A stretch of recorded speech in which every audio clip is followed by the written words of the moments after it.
Dragonborn Paladin had managed to coat his weapon with. They were quite effective in utilizing the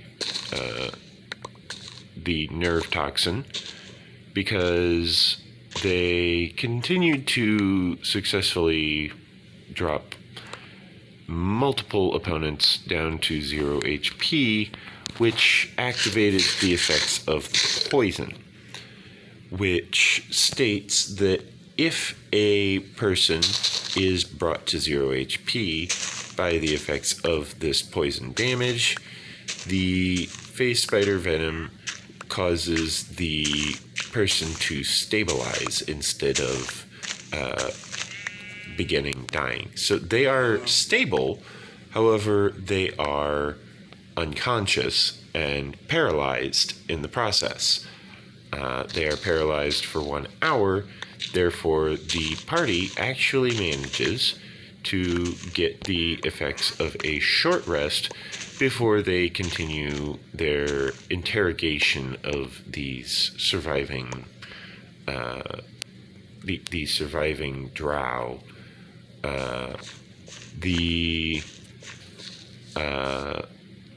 The bandits were not so lucky. The assassins were not so lucky.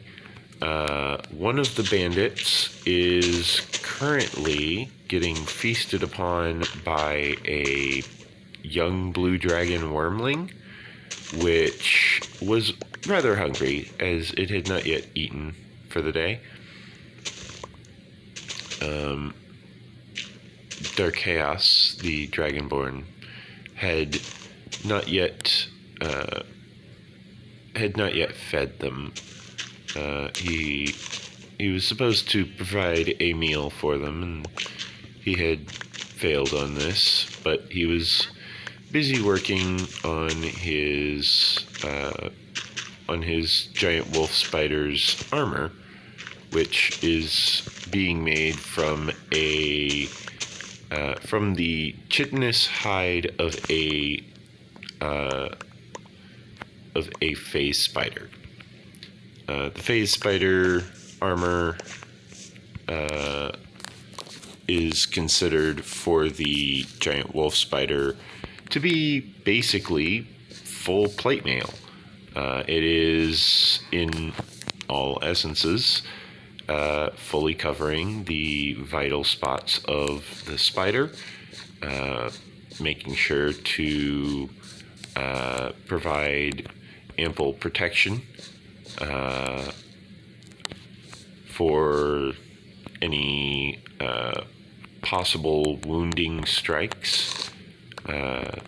The spider is able to avoid taking damage if they are attempted to be struck at,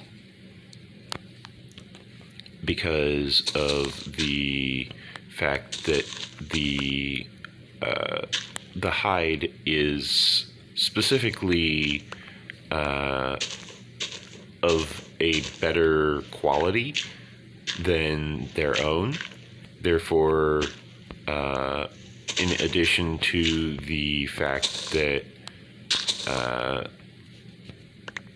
we have so much of the stuff, we have massive quantities of the workable material.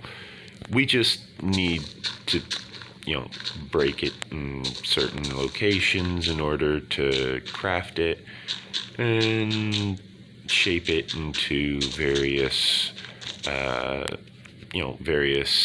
small particles and pieces and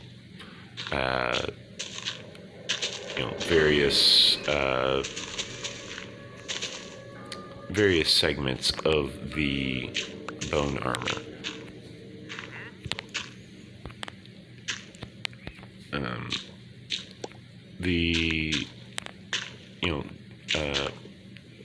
Bone crafting is not actually like my forte.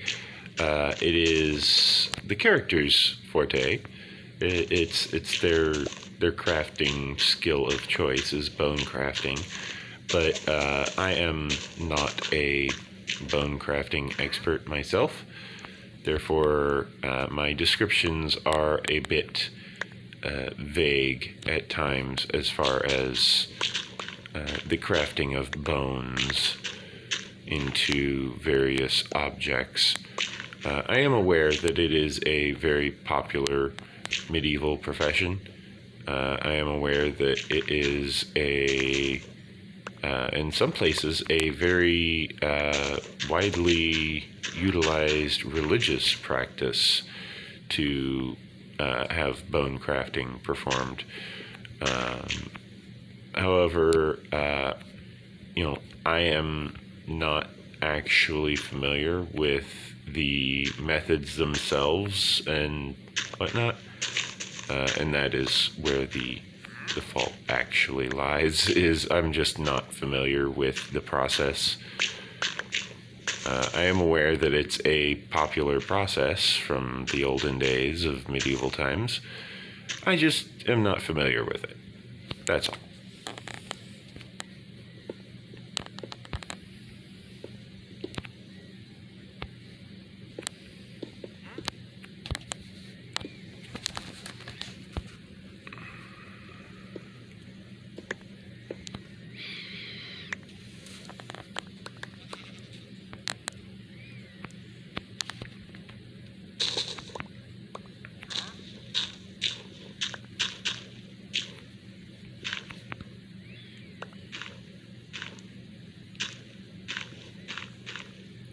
I find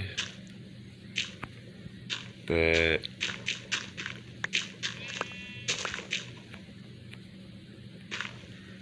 the various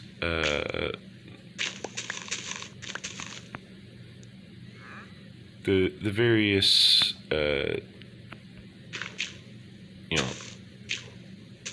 adjustments involved in crafting armor are not usually as widely appreciated as they should be. Like, the nuances are very, very nice when crafting a piece of material to wear or protect yourself with. It's a very nuanced sensation that is difficult to describe for me.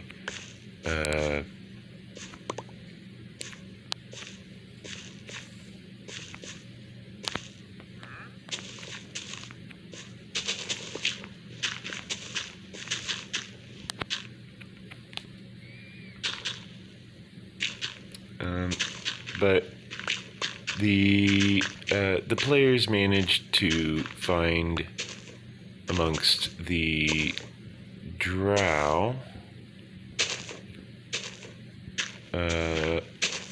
the players managed to find amongst the drow a few notes and a surprising quantity of money. These drow and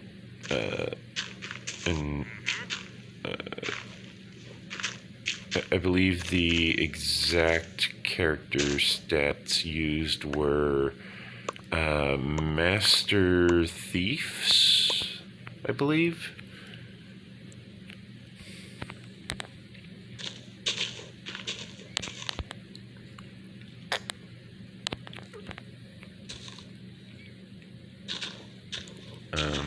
The players were able to deftly handle the opponents.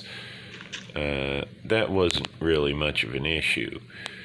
The issue that arose, that was the biggest problem my players faced, was actually from a few different things happening simultaneously. For starters, Ogmol, the half-orc, half-Goliath, had activated his Giant's Might. Well, Giant's Might makes him large for 1 minute. However, The combat encounter itself took less than 1 minute. Therefore, Ogmul found himself waiting to shrink back down in order to be able to fit inside the carriage. In the meantime, Ogmul decided to wait atop the carriage. Ogmul has collected one of the drow that has been thoroughly searched extensively, very extensively. Specifically, Jack Mist, who has expertise in investigation,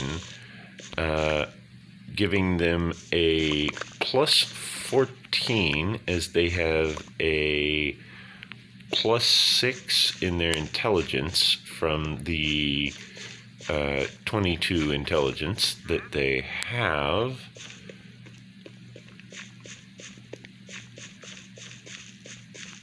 This is going to hurt a little.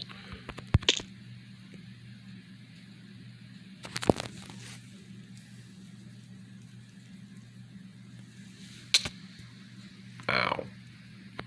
Oh boy, a creeper. Well, let's see what we can do to change that. No.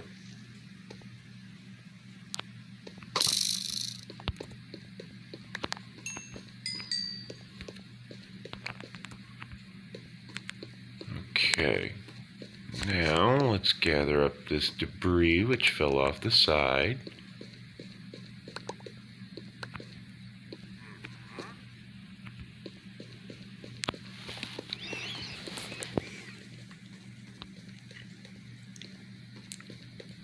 As I was saying,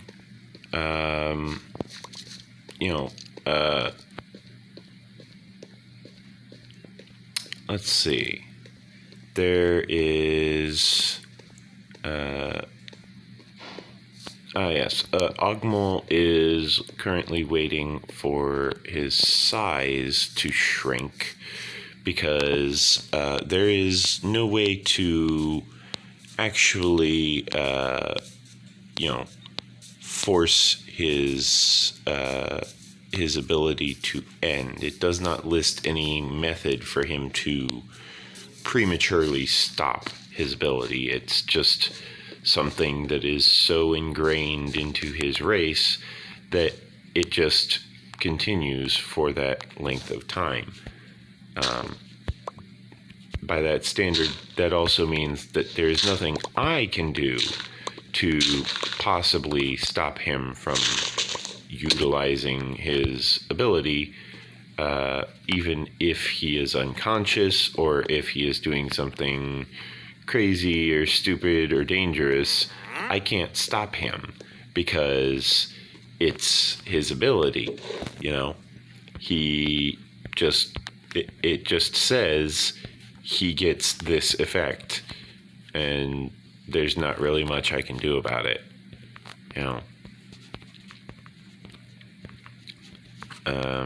So it's a bit of a double-edged sword, as it were, because on one hand, he has this ability that I can't stop.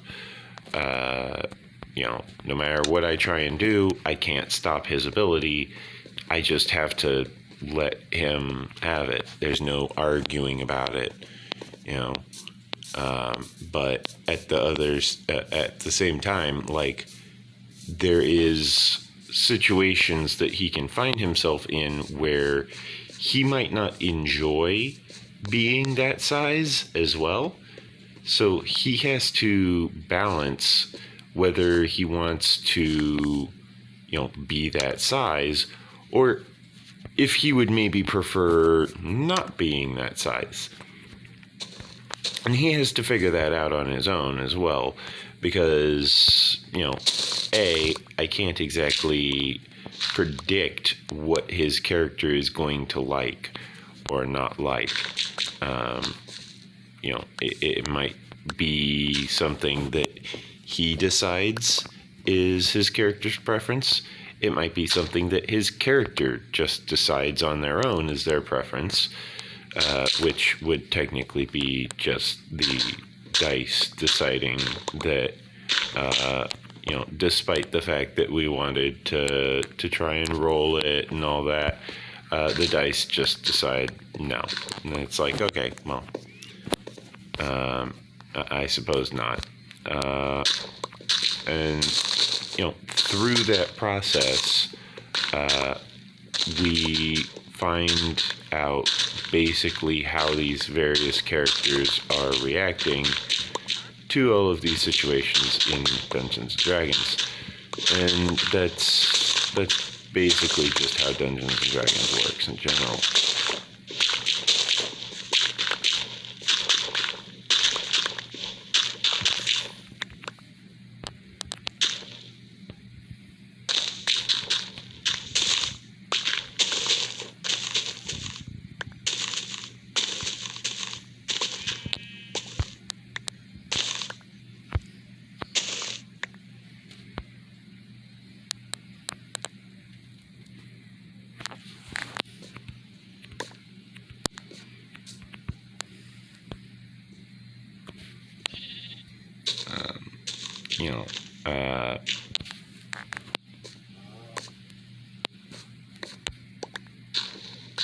There is a lot of variables that goes into figuring out what a character is like, what kind of personality do they have, what kind of upbringing did they have abusive parents, did they have friendly parents, did they have weird parents, stuff like that.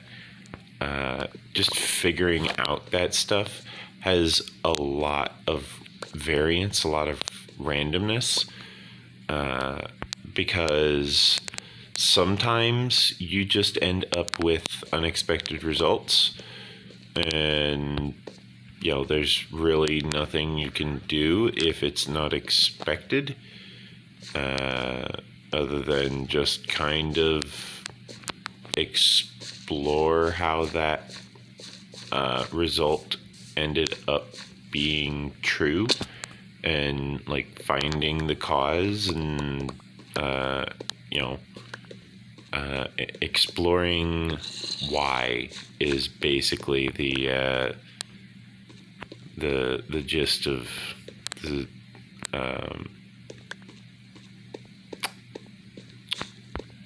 I'm trying to think of the words to say, and honestly, I think I might just be a little bit mentally drained from all of the Dungeons and Dragons, because I don't know if you noticed, but it is really late at night. It's currently 3:45 in the morning. It's very late. Or very early, depending on how you look at it. For me, this is late, though, because I normally go to bed around 6 a.m. Right around sunrise. I might stay up, watch the sunrise, and then just fall asleep. And the reason for that is because I'm used to being up very late, because McDonald's would only close at midnight, or Dairy Queen as well. They would close at midnight, and so I would, I would be wanting to work on my D&D campaign and get myself set up on Roll20. I'd want to prepare all of my encounters and all that in advance, which I don't really do as much anymore. I have a method of preparing the encounters in advance, but I don't go all out and actually prepare the entire encounter in advance. Instead, I mostly just kind of prepare the majority of the encounter in advance by just basically setting aside whatever character sheets I might need, in order to be able to very easily open them up and look up anything I might need to look up for these opponents. And then I would, take this extra amount of time, and comparatively, I would be much faster than I normally am. And the reason for this is because, well, I would very much be much faster than normal. I don't know why that went all the way up here, but okay. Normally it just falls down. I suppose I want to go all the way over here and then collect all of this.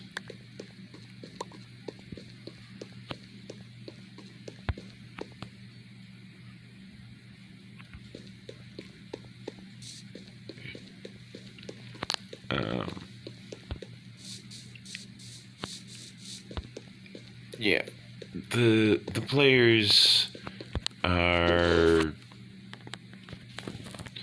the players are definitely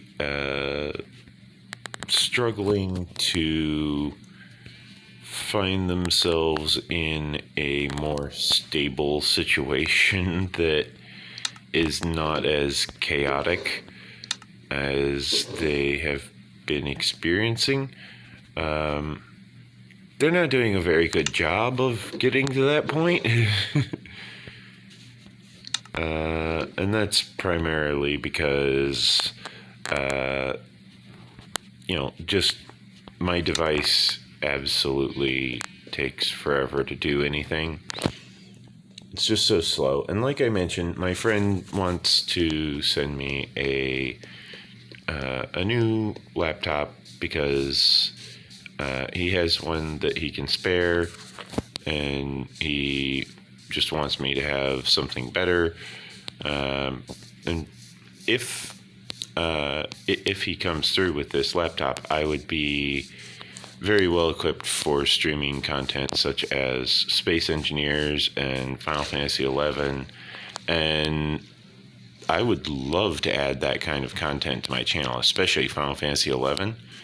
Oh my lord, I would love adding Final Fantasy XI to my channel, because that is the kind of game that you can literally just spend 8 hours a day playing. It's built for that. It is specifically made as the type of game where you would literally sit there for 8 hours a day and just play the game.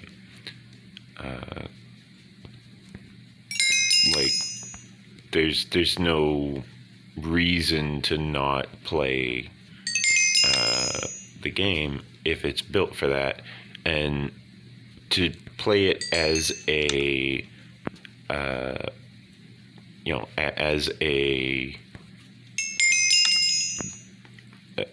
actual recorded content video, that would be awesome, because that would mean that I would have the freedom of playing the games that I actually want to play on my channel. I wouldn't need to worry about am I going to manage to find someone who is going to be able to help me get myself a better device. Instead, I can focus on actual goals for my Patreon. I can focus on, what do I want to have as my first goal. If I manage to get $12 a month, for example, I would be able to have my Final Fantasy XI active. And then, of course, $1 on top of that for each extra character. I would want those. Therefore, I'd probably just go ahead and total it up and get all my characters back from, from their deep storage, basically, their disabled state. I would get them re-enabled, and I would get them active, and I would log in. Basically, I'd record my return to the world of Final Fantasy XI, the world of Vanadale, as it is called. It is spelled very strangely, but if/when I manage to have that content on my channel, that will be an option. This is a good time to go down to the comments and leave a comment about what you think I should stream, or I keep saying stream. Basically, I record as though it is a live stream. I am recording these videos in these just gigantic 5-hour sessions. And basically, it's the same thing I would do if it was a live stream. Except if it was a live stream, I would be able to have massive 8-hour dig sessions where I just get all kinds of work done on the base. And on top of that, I would have, you lovely audience members sitting in and watching as I continue to excavate. I would possibly every now and then check on the stream comments, but for the most part, I would I would encourage the various the various bots to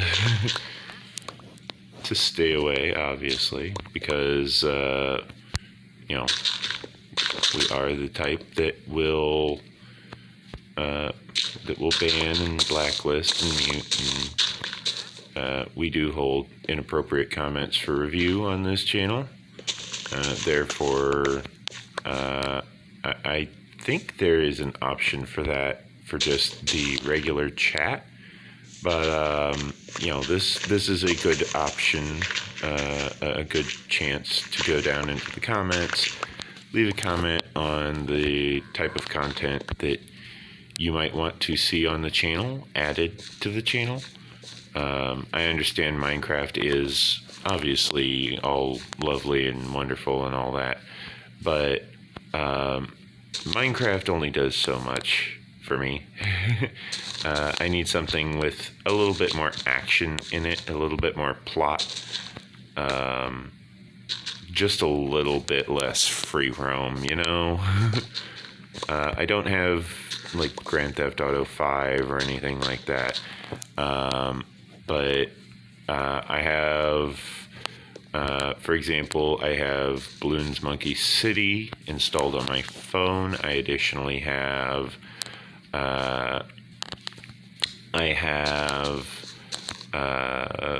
Space Engineers, which is very similar to Minecraft. I believe it would be a lovely addition to my channel.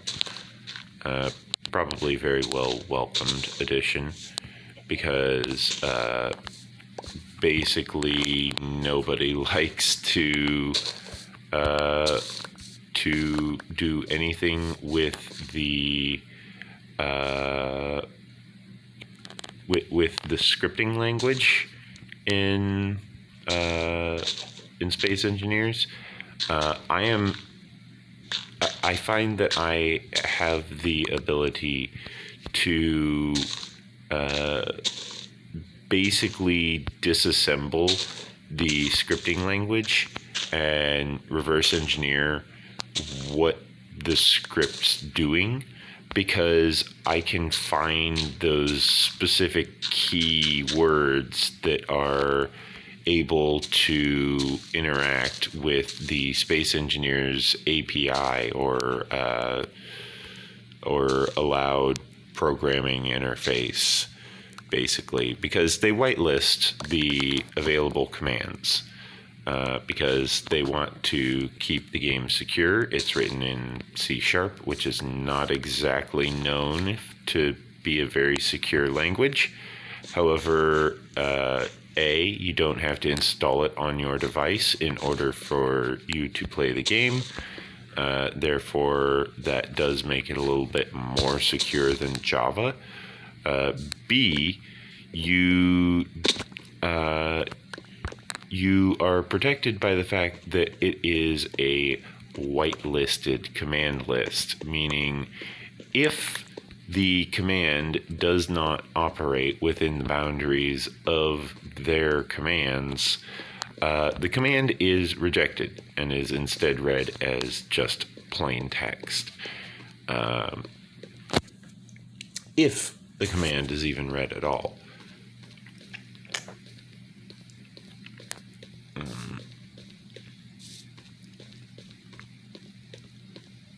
There is really very little that can be done to force that to be something more harmful to the user. Like it's really safe, which is good. Safe is good.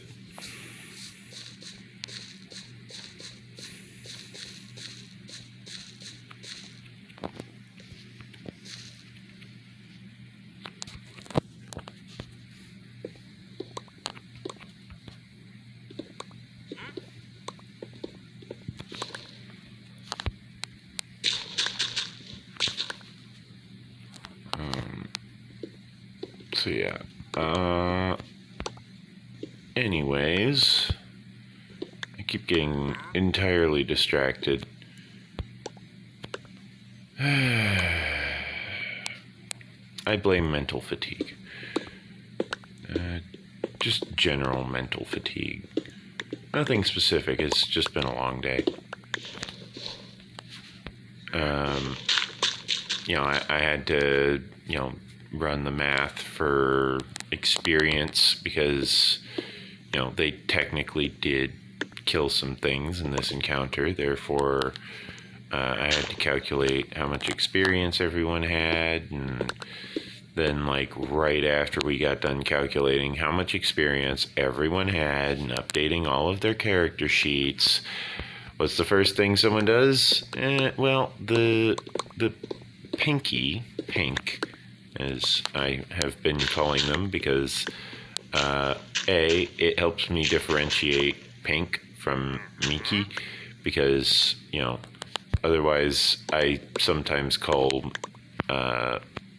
Pinky by the name Mickey, and it's like, well, it's kind of annoying. That's not their name. And it's like, it'll be fine. And then he started doing it, and he's like, oh my god, you got me starting to do it. It's like, yeah, I know, it's annoying, isn't it? It just gets in your head, and then all of a sudden you're like, god darn it.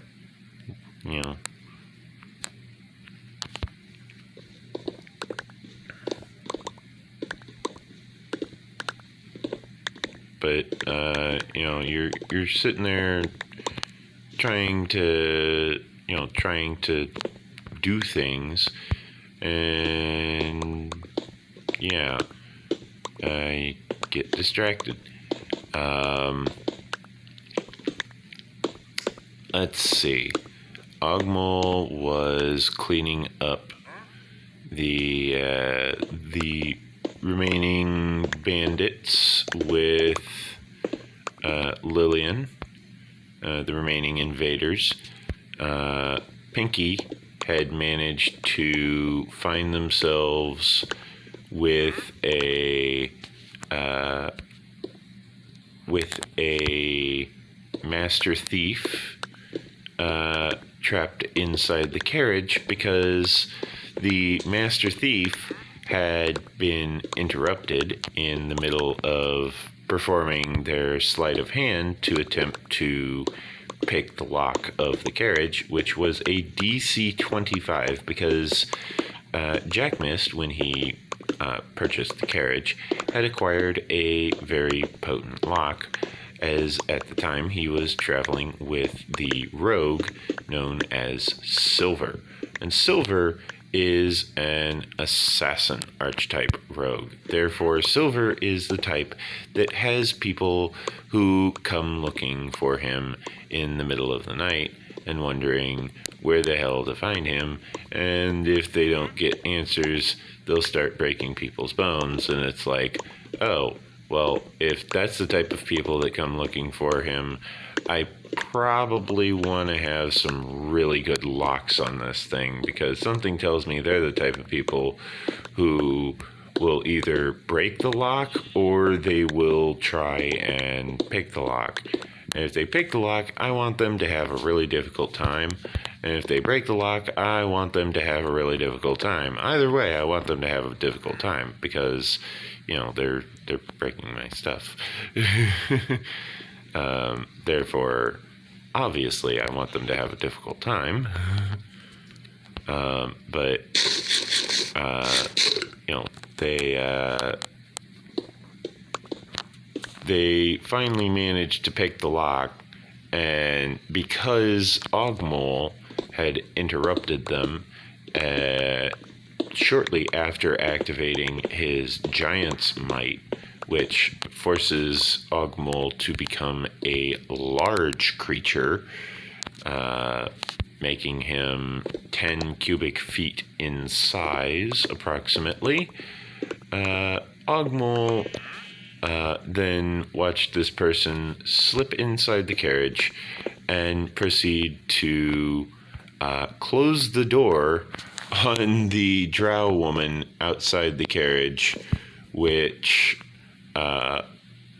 had almost managed to get away with hiding, except in the process of hiding, she managed to get hit with Ogmul's weapon, the greatsword, which Ogmul uses.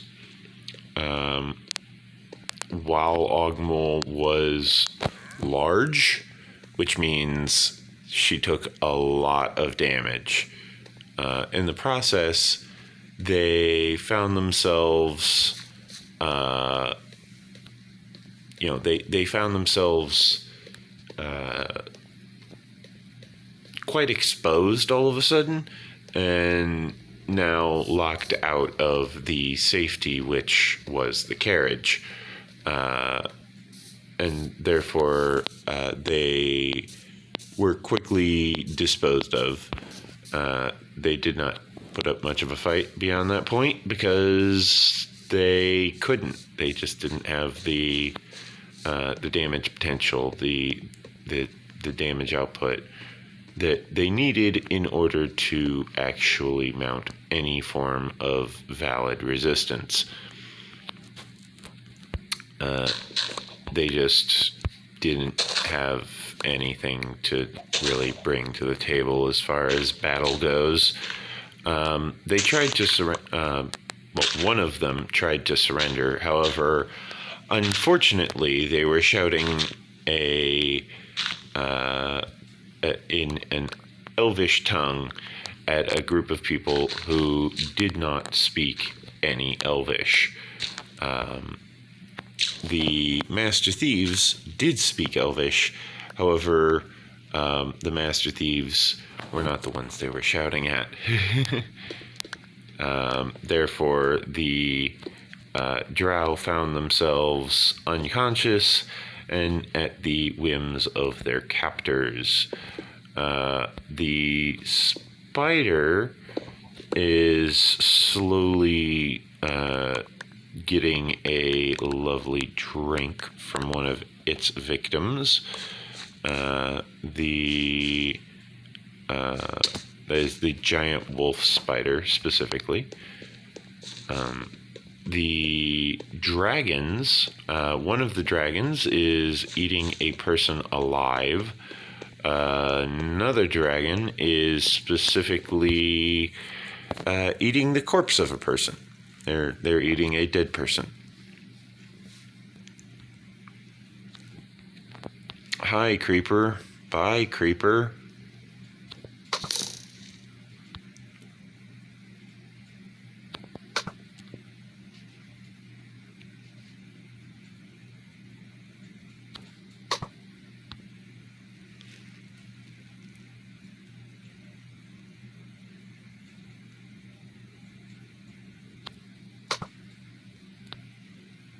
Right when it looked at me.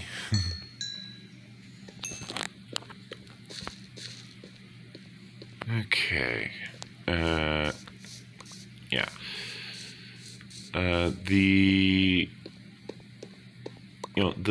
The various problems which can arise from a D&D session are quite numerous. They're very numerous issues that can arise.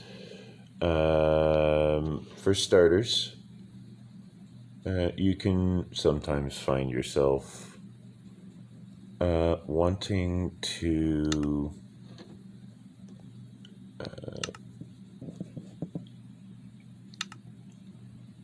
you can sometimes find yourself wanting to make use of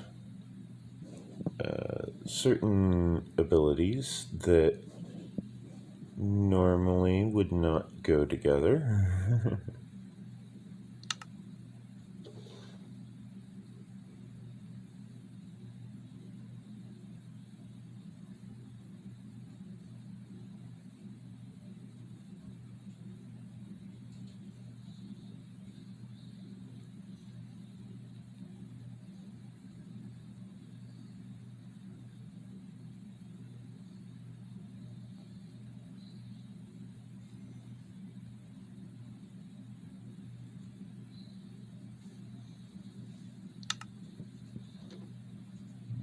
Okay, I believe I need to add more storage.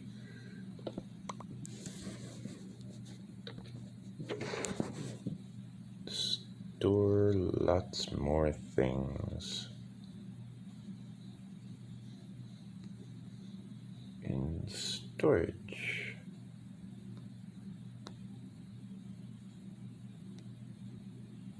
Because I want to keep lots of stuff.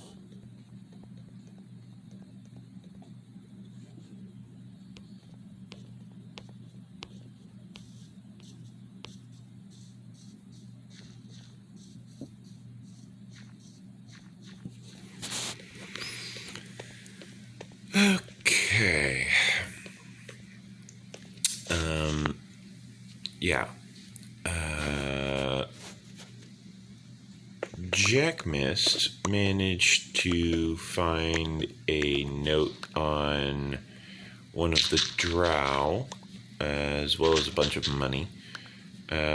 Jack Mist is currently going over the note written in Elvish script using the spell Comprehend Languages, which allows Jack Mist to understand any written parchment that he finds very easily. However, it does take him 1 minute to read a page of a page of material because of the magical translation process.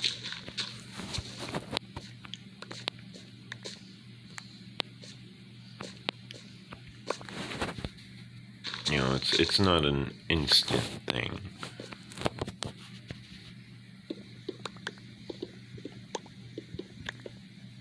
He's gotta translate it into his own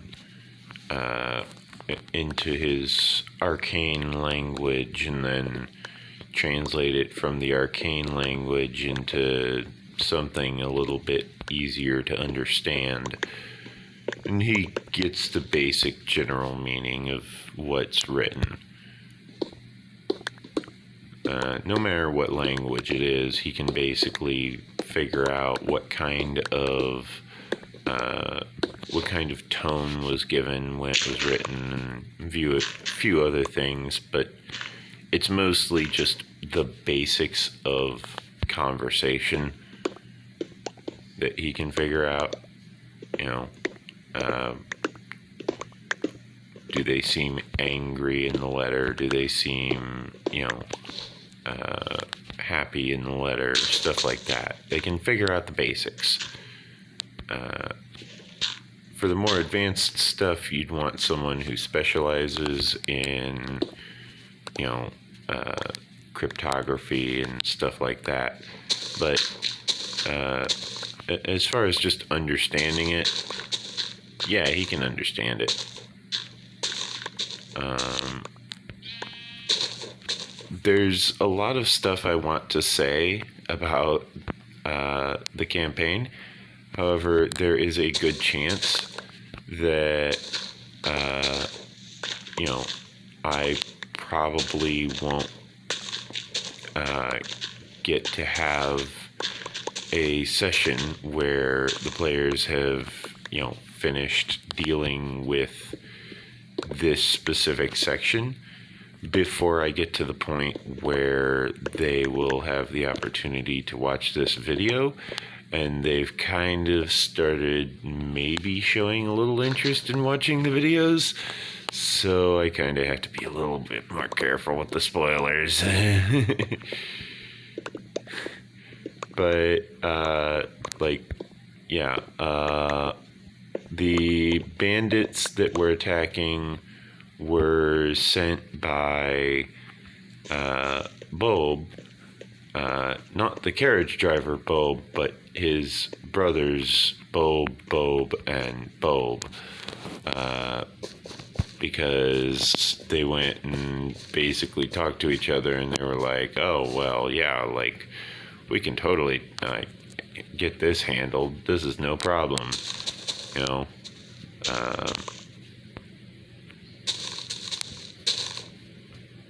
they thought this was sort of a no issue type of situation. They figured they had some decent people on the job, as it were, for trying to kill Pink, and Pink did not die.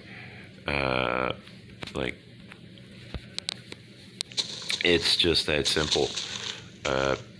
Pink survived, and the reason Pink survived is because A, they were not prepared for poisons. They weren't prepared for dealing with poisons.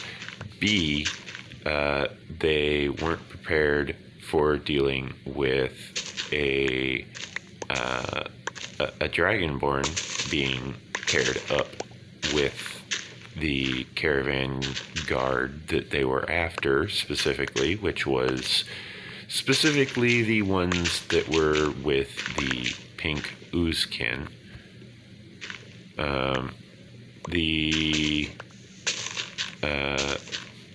The other thing that pretty much none of the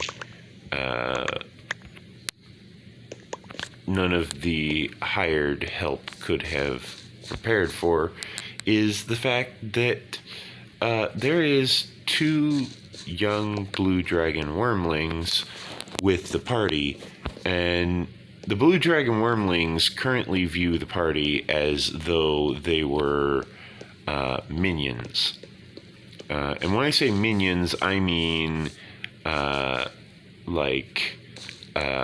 servants to the blue dragons, but the party is mostly unaware of this status, as a good majority of them do not really speak Draconic, there is a good portion which can read Dwarvish, apparently, as I found out today. But there is very few that know Elvish, and there is very few that know Draconic, meaning that the number of people that can actually interact with the dragons are very limited. The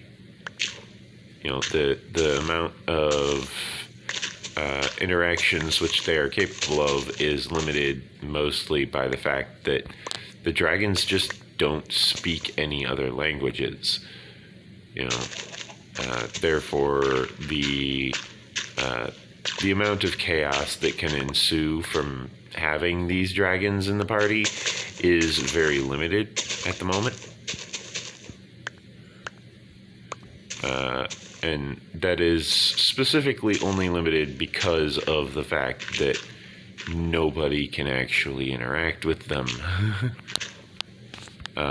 If people could interact with them, then yes, there is quite the large potential for chaos.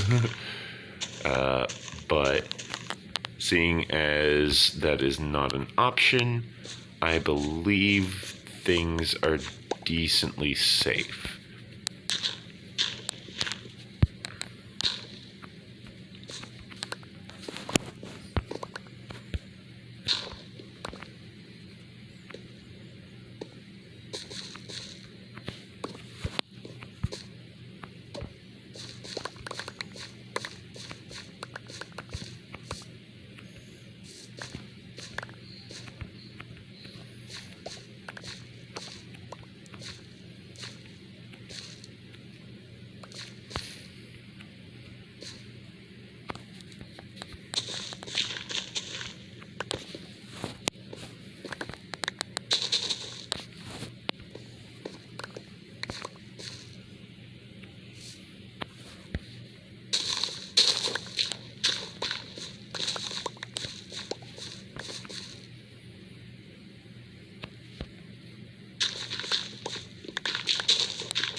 There is, there's plenty of things for the party to discover about these drow. The real question is just how much do they want to investigate these drow? Like, what is it that they want to find out from them? Are they just looking for, who sent them? Are they looking for what they're after? What is it the drow are after? That is something that I need to find out. What is it the party is actually interested in from the drow? Yes, the drow are, potentially trying to kill them, but, what is it the drow are after? What brings them out this way to attack the party? Where did they hear about where did they hear about this being a good idea? It's like, really, this is a good idea to you? Where did you hear that this was a good idea? Because I have some surprising news for you. It's like, really? This is a bad idea? Yeah, very bad idea, in fact. It's like, oh, wow, I never knew. Yeah. Yep, that'll happen.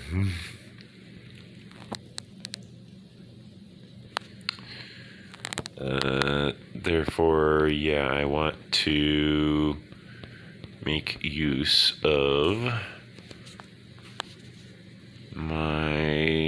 various, my various skills in the many aspects of knowing how to properly carry one's self.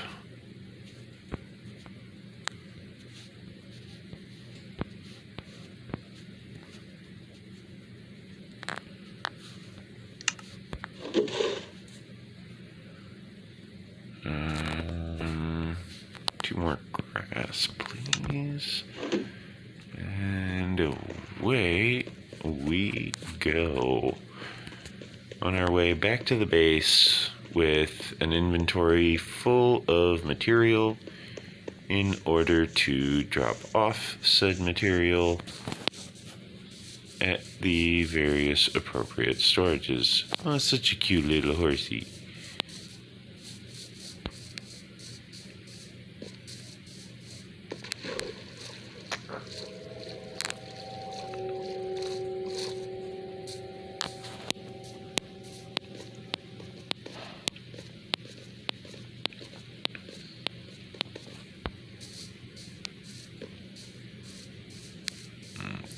Okay,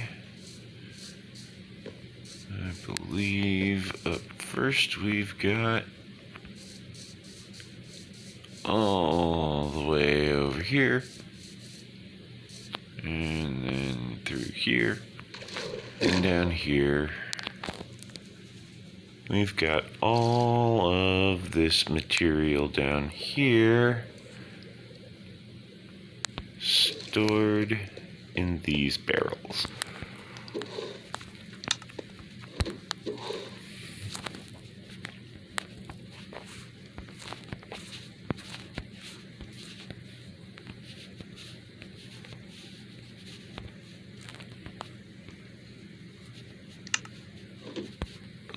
Okay, now we go over to here where we have as much dirt as we can possibly fit onto our person being stored. We want to actually go over here, make sure this is not running out of stone anytime soon, because that would be bad. Okay, now we go over to here. Go ahead and top off that stack of stone. Then deposit all of this stone.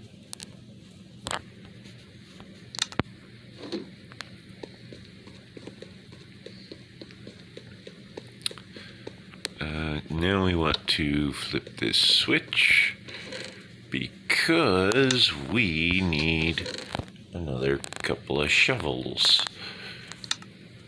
Additionally, I should probably go ahead and divvy up this fuel.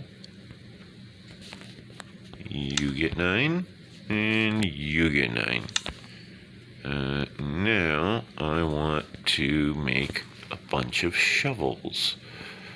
On top of that, I additionally want to make a bunch of polished granite and polished andesite, but mostly just shovels.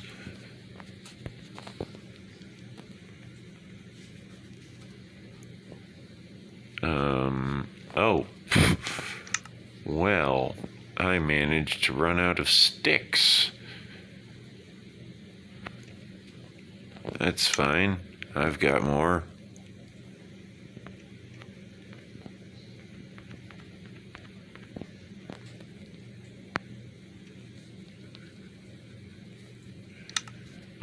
Okay, now I want to go about finding a good spot to stand where I can actually make use of all of these shovels. Oh,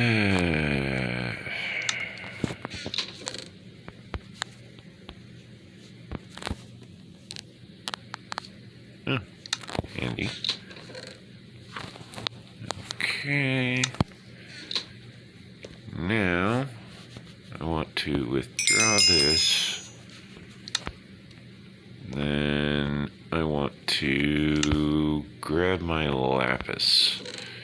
Where's my lapis? I need this. Now, I take a block of lapis. Go ahead and break that into normal lapis.